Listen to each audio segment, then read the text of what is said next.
Younger Brian hated his 9-to-5 job. He would wake up at 6 AM every single day, depressed and overweight. Chug his protein shake as fast as he could, only to leave the house and be on the train for 2 hours. He would then get to work, spend the entire day working on things he didn't care about, have 1 hour to do fun stuff before bed, only to repeat the entire thing the next day, over and over and over again. After finishing my 1 year at a 9-to-5 and returning to university for my last year, I decided I needed to get something working before the year ended, otherwise I would hate my life. I really didn't want to go back to that place. I still remember making YouTube video after YouTube video and getting nothing in return, only to stumble upon game development, which was something I was always interested in. I started making videos on it, and they also didn't really get much traction at first. But then, 3 months before the university year finished, my Balloons But You're the Balloon video blew up and got 1 million views. And just a couple of weeks before the university year finished, I got my first ever paycheck from YouTube.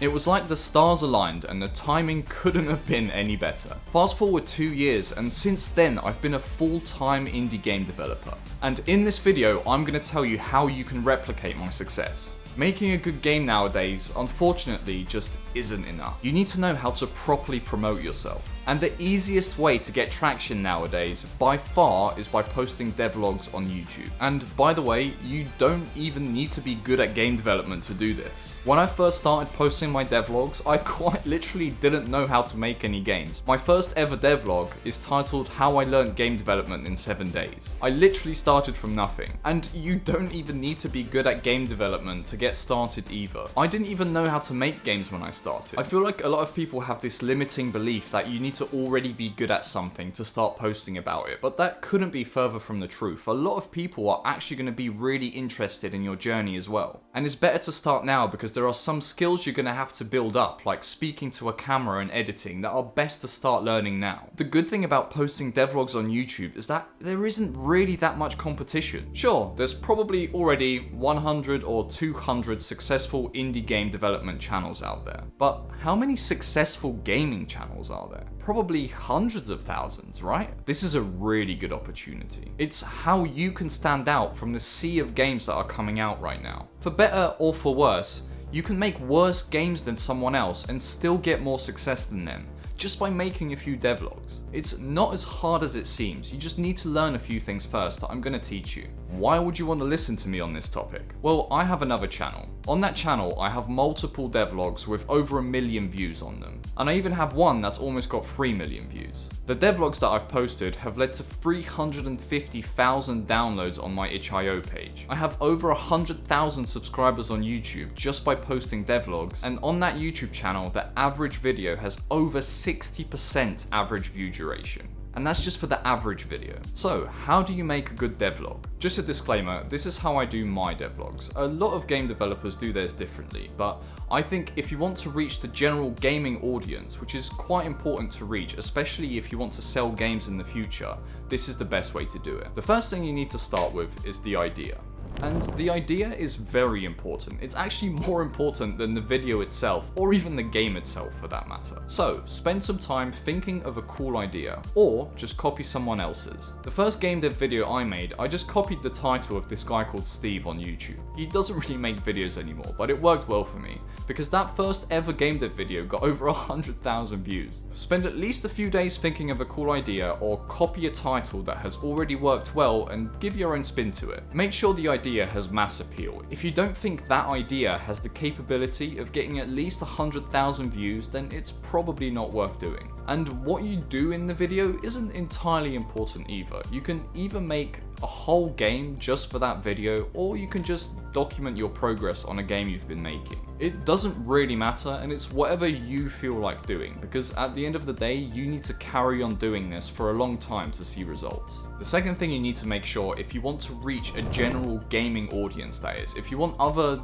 programmers to watch your video, then that's fine and you do your thing. But if you want to get loads of views and loads of gamers watching you, then you need to not get into too many technical details. Some are fine, especially if they're quite interesting to someone that doesn't really know much about game development. If you use them sparingly, it can actually help your watch time. But if you start teaching them how to code in the video, it won't go down well, and there's going to be a massive dip in your attention. The next one is probably the most important tip that I have, and it's to make sure that what you're saying is clear. This is so important, and you don't realize how many devlogs get no views because of this. Sometimes I click on a devlog, I watch it, and it's an awesome concept, but I click off after 1 or 2 minutes because I've got no idea what they're talking about, even though I'm a programmer. So dumb it down, speak slowly, speak very clearly, and make sure people can follow your video. If you've already tried making videos, just this alone is enough to double your views. Just give it a try. Get someone that doesn't code to try and watch your video and tell you what they think. Whenever I coach someone to help them get better devlogs, this is the #1 problem that comes up. The next thing you need to do is be authentic.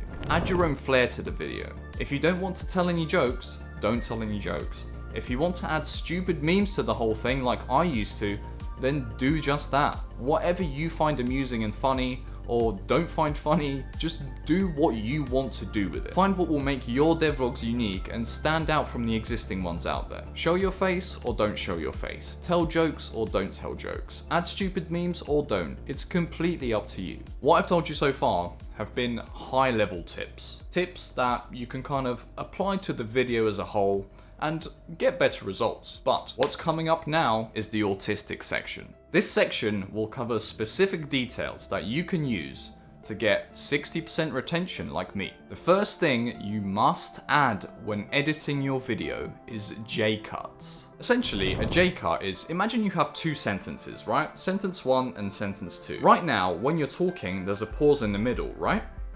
That's very bad. So what we do is we cut these sentences and just plop this one to slightly overlap the other one. Now there's no pause in your talking, and it's what my editor has been doing in this video the entire time, and you might have not even noticed it. So add them to your video. You'd be surprised how much better it flows after that. The next thing you need to ensure is don't have clips on for too long. When you're cutting through the clips that are playing in the video, try not to have a clip show up for longer than 3 seconds. Except in really rare scenarios. For example, once every minute you can have a clip show up for longer than that. And in the intro, do that, but on steroids. Have a clip every 2 seconds, and in the first 10 seconds, even more so. Try and have a clip change every 1 second if you can. And the closer you get to the start of the video, do that more and more. So in the first minute of the video, try not to have too many clips longer than 2 seconds. And in the first 10 seconds of the video, try and have a clip every second. And this is what you need to do in order for people to carry on watching your video and stay engaged. It's the unfortunate truth. Next, try and limit random gameplay clips as much as you can. I notice a lot of devlogs layer talking over their gameplay, which is good, right? It's talking about their game and they're playing the game in the background. But a lot of the talking is usually completely unrelated to the gameplay. Make sure that as much as possible, what's on the screen is what you're directly talking about. This makes the video a lot easier to watch, and it actually makes use of the video format a lot better. And it means you're actually taking advantage of the video format and showing what you're talking about. The next tip, and this is extra autistic, but it really helps, the way I cut my clips together in the video itself is always aligned with my sentences. So when I start a new sentence, there's always going to be a new clip playing. And I also rarely add a cut in the middle of any phrase that I'm saying, because it can mess up the flow of the video. Watch one of my first channel videos and you'll see exactly what I mean. Usually there's about 1 or 2 cuts per sentence. Usually I have about 1 cut or 1 new clip in the video per phrase that I say. And this is extremely important.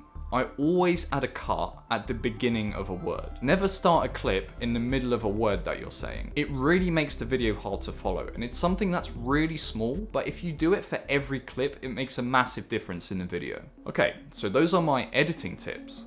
Now for the thumbnail tips. My first tip is do not neglect the thumbnail.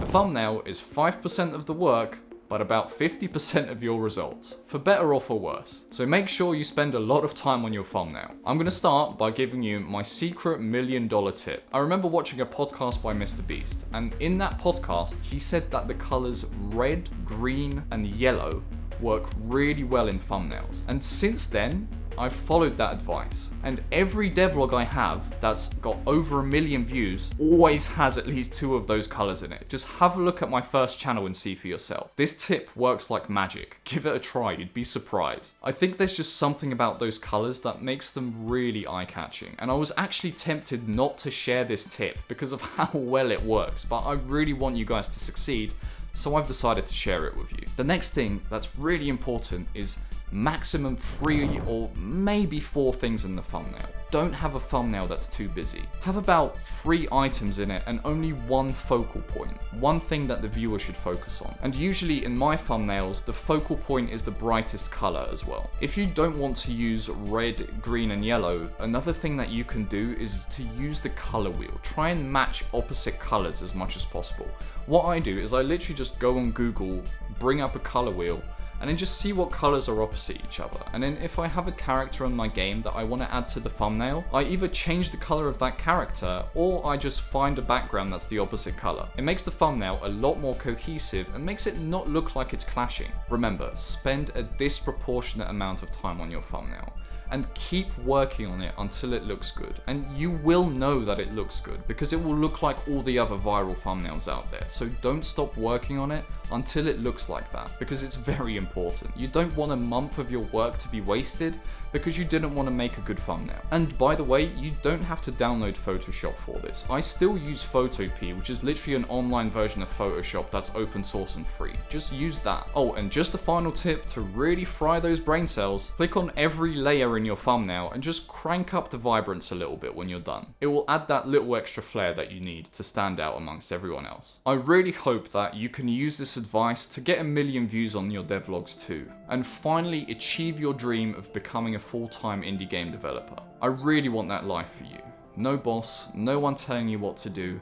You can wake up, work on your game, and then spend the rest of your day adventuring or doing whatever you find fun. It's a really good life. These tips just scratch the iceberg of what I do with my devlogs, but they should make a big difference for you already. If you need my extra one-to-one help with anything, my coaching link is in the description. You can also follow me on Instagram to follow my daily life and get some more tips from me. That link is also in the description. See you next video.